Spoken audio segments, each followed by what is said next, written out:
Hey guys, how's it going? Hope you're having a really good day. I am I'm so excited for today's video because I will be listening to an artist I don't think I've ever listened to in my entire life. I've heard of them before, and maybe throughout my life I might have heard snippets of their work occasionally here and there throughout my life, but I've never actually sat down and listened to an album or a song by this particular artist, and they are none other than Grace Jones. Yes, I am. You have no idea how excited I am to listen to Grace Jones. I don't even know what she sounds like, to be honest with you. I try and think about songs I might have heard by her, but nothing comes to mind. And I try to think what she might sound like when she sings, and I don't even know what she sounds like. So this is going to be a true first listen video, just like my Björk video for Homogenic. I went into that video not knowing what Björk sounded like because prior to that, I didn't listen to any Björk music. This is going to be the same experience listening to Grace Jones for the very first time. So I will be checking out her very first album that came out in 1977 called Portfolio. And why, do you ask, am I suddenly listening to Grace Jones? It's because I watched this documentary a couple months ago called Studio 54. It's a documentary that came out in 2018, and after watching that documentary, I just became so fascinated with disco music. Now, I've been fascinated with disco music for the last year, ever since I started listening to artists who were inspired by disco music, like Kylie Minogue. And I've been wanting to go back to the roots of disco music, in particular 70s disco music. I haven't listened to many disco albums in my life, so it's definitely something I want to delve more into. And for those of you who don't know what Studio 54 is, you could obviously look it up for yourself on YouTube or Google or what have you, but it was a nightclub in Manhattan back in the late 70s to mid 80s, and they played disco music, and it was the place to be. Everyone wanted to be at this nightclub. It was, just from what I watched that documentary, it was pretty wild. All of the prominent celebrities of the time went there, including Grace Jones. So when I saw that documentary and I saw that Grace Jones went to this nightclub, as well as so many other notable celebrities like Liza Minnelli, and I can't even think of them right now, but it was, I imagine, a great place to be. It was where you could go to just be yourself. You could dress up however you wanted. There were drag queens. There were people just dressed extravagantly. You could be straight, gay, bisexual, didn't matter. And of course, it had its controversies. I'm not going to talk about them right now. I'm not going to delve into it. You can look into it for yourself. But though it was a great place to be, I imagine it was also quite scandalous too. So I'm gonna leave it at that. So enough talking, I'm going to get right into the album Portfolio by Grace Jones from 1977, her debut album. The album is 38 minutes. It is quite short. There are only 7 tracks on the album. So let's get right into it with track number 1, Send In the Clowns.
Alrighty, and that was track number 1, Send In the Clowns.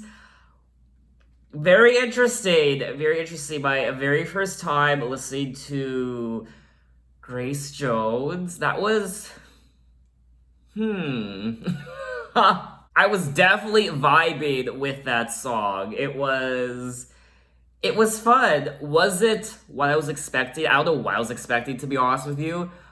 Um, I liked it. And I am reading here that Send in the Clouds is a song for the 1973 musical A Little Night Music. I will say this was great to listen to, but I will also be honest, I don't know if this would be a song I would necessarily listen to again. But there have been many times where I said that about other songs, and I actually ended up going back to this song many times. So who knows, maybe I will go back to this song in the future, but as of right now, probably not. And like always, I'm just giving my honest opinion. I could sit here and be like, yeah, I'm definitely gonna go back to this song. I was so into it. I was into it, but I probably wouldn't go back to it. But anyway, let's move on to track number 2, What I Did for Love.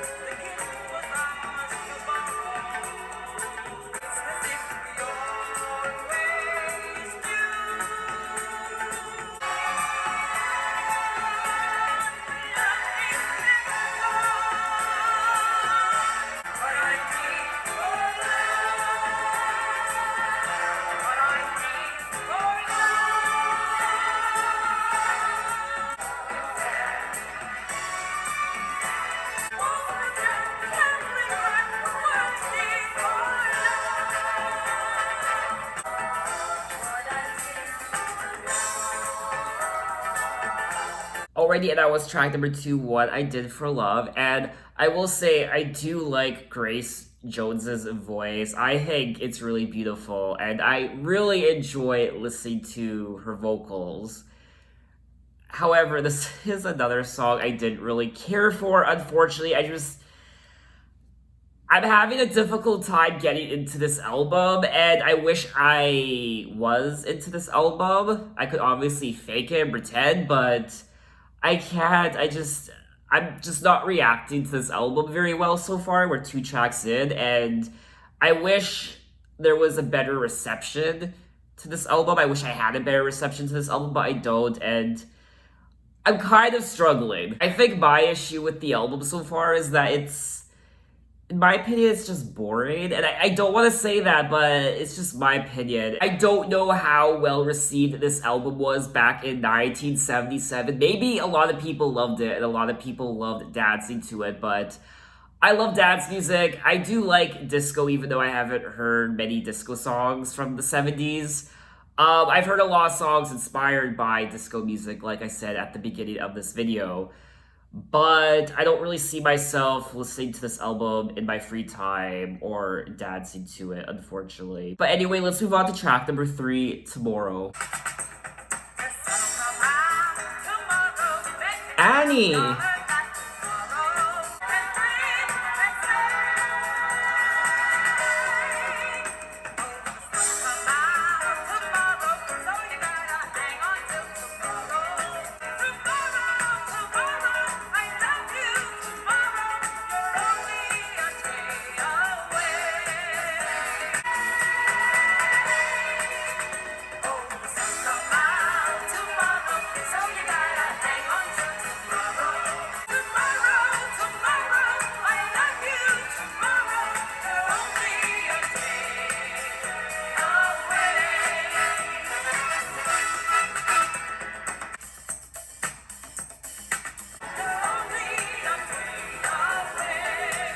Alrighty, that was track number 3, Tomorrow. Who knew you could jam out to a cover of Tomorrow from the musical Annie? I mean, I've seen so many movies based on the musical Annie. I've seen, I don't know, like 3 different ones during my lifetime, and this has always been probably my favorite song from the musical Annie, Tomorrow. It's always a joy to listen to. It takes me back to my childhood. It was fun to listen to. It's probably my favorite song on the album so far, just because of nostalgic purposes, and it is a great, meaningful song. It's also catchy too, and I enjoyed it. And it looks like track number 2, What I Did for Love, is also from a musical called A Chorus Line. So the first 3 tracks on this album have been from 3 separate musicals, which I think is interesting and I wasn't expecting. But just like the other 2 tracks on this album, when I listen to track number 3 tomorrow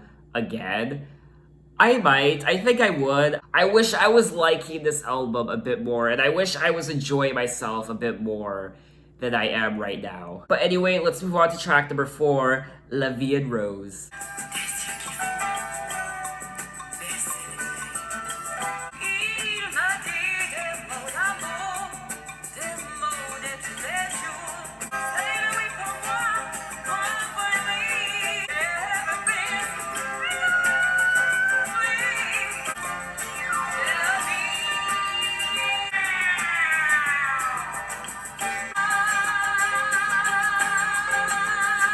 Already, and that was track number 4, La Vie en Rose, and I really liked this song. Hands down, it's my favorite track on the album.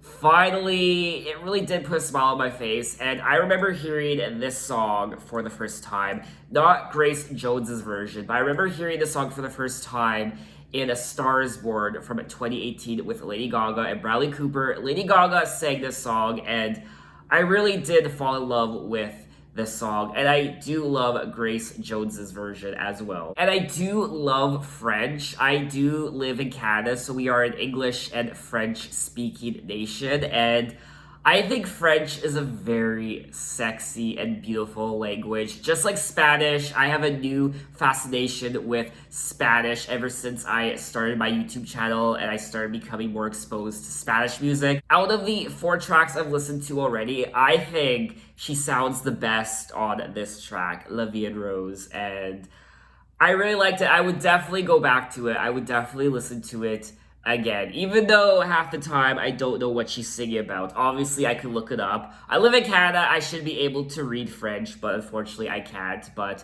I just enjoy listening to it. It's a great track. So now we will move on to track number 5, Sorry.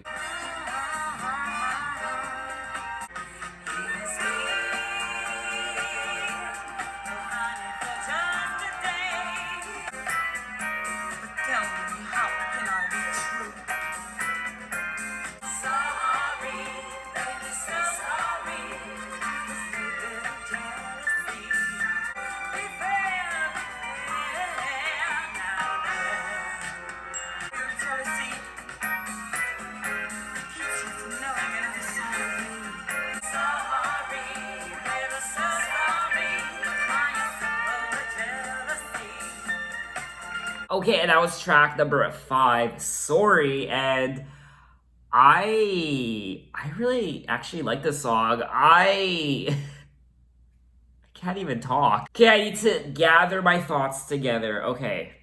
I really enjoyed this song. It's one of my favorites on the album. Sorry and La Vie en Rose are my 2 favorites on the album so far. I will also say I have enjoyed the second half more than I was the first half. So we will now move on to track number 6, That's the Trouble.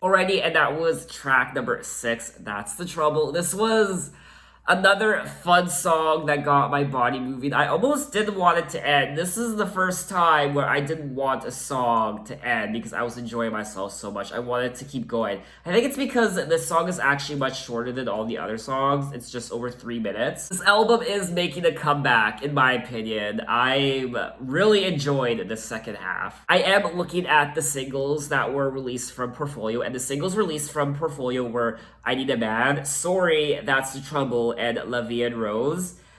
3 out of those 4 songs I've enjoyed, so I'm glad they were chosen as singles. I haven't listened to I Need a Man yet, but I will in a second. And the 5th single was What I Did for Love, which unfortunately was a song I didn't really care for. So we have made it to the end of the album, ladies and gentlemen. Track number 7, I Need a Man, which was the lead single off this album. So I'm really excited. Let's get into it.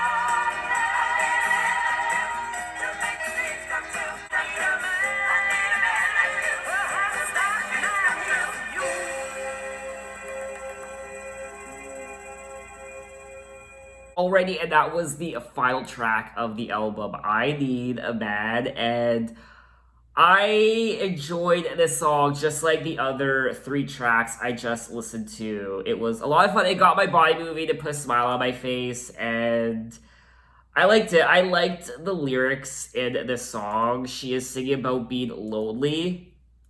And I'm feeling lonely, someone that telephone me. It's getting hard to pass my time. So she needs a man, perhaps a man like you. I need a man to make my dreams come true.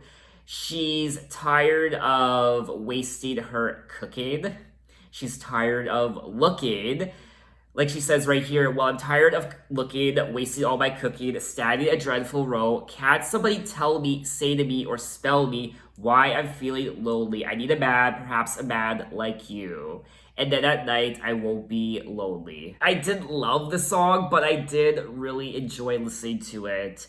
And I would definitely listen to it again. Like I said, it got my body moving and I was energized and she sounded great on it. So that is all 7 tracks of Grace Jones's Portfolio, her debut album from 1977.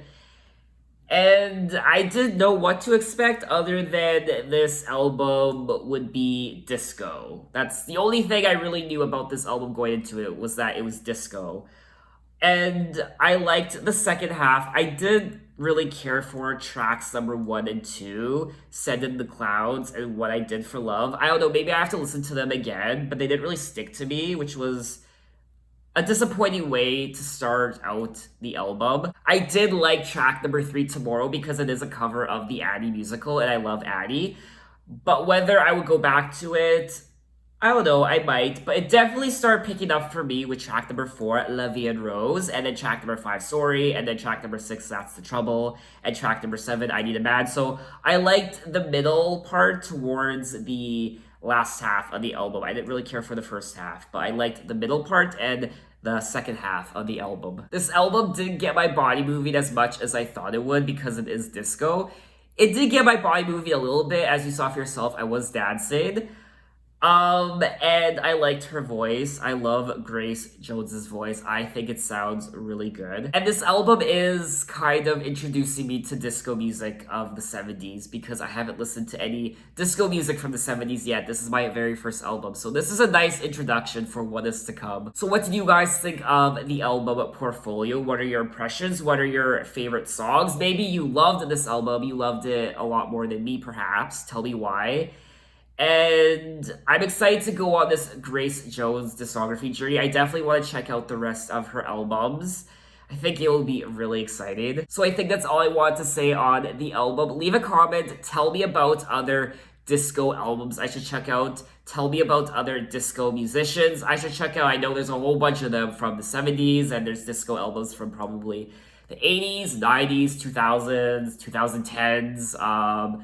Disco albums everywhere from every decade, I imagine. So leave a comment, let me know. I am very much excited to continue with my disco music journey. So thanks for watching, guys. You can find out Instagram, you can find out on Twitter, you can message me, you can tell me other artists I should check out. I'm open to any artists of any decade. You can find it on Apple Music, you can check out my playlist and so on and so forth. So Thanks for watching, and I will see you next time. Take care.